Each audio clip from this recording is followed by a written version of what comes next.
మాజీ సీఎం జగన్ పై Rajahmundry city MLA Adireddy Srinivas మండిపడ్డారు. గత వైసీపీ ప్రభుత్వం చెల్లించకుండా పోయిన 1,35,000 కోట్ల బిల్లులు పే చేయాల్సి ఉందన్నారు. సూపర్ 6 పథకాలకు ఇబ్బంది రాకుండా ఆర్థిక సర్దుబాట్లు చేసుకోవడానికే ఓటన్ అకౌంట్ బడ్జెట్ను అని స్పష్టం చేశారు. 45 రోజులు కాకుండానే కూటమి ప్రభుత్వంపై వైసీపీ దుష్ప్రచారం చేస్తుందని ఆగ్రహాన్ని వ్యక్తం చేశారు.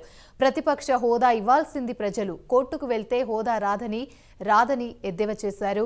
ప్రతిపక్ష హోదా కావాలని జగన్ డిమాండ్ చేయటం హాస్యాస్పదంగా ఉందన్నారు. ఇప్పుడు మీకు ప్రజాస్వామ్యబద్ధంగా అవకాశం ఇచ్చారు, మిమ్మల్ని ఎక్కడా అవమానపరచట్లా. మీకు అవకాశాలు ఇస్తూ ఉన్నా కూడా మీరు హైకోర్టుకి వెళ్ళిపోయి నాకు కావాలి, ప్రతిపక్ష హోదా కావాలి అని అడుగుతా ఉన్నారు. హైకోర్టు కాదు ఇవ్వాల్సింది, ప్రజలు మీకు ఇవ్వాల.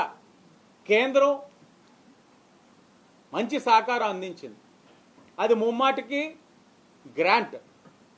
అది గ్రాంట్ అని నిర్మలా సీతారామన్ గారే చెప్పారు.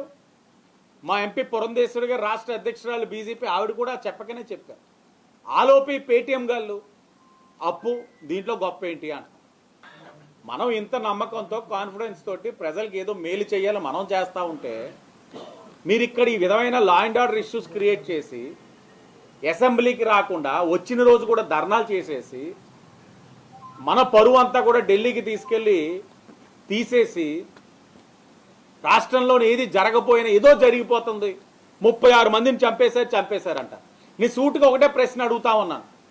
వైఎస్ఆర్ కాంగ్రెస్ పార్టీ వాళ్ళని జగన్మోహన్ రెడ్డి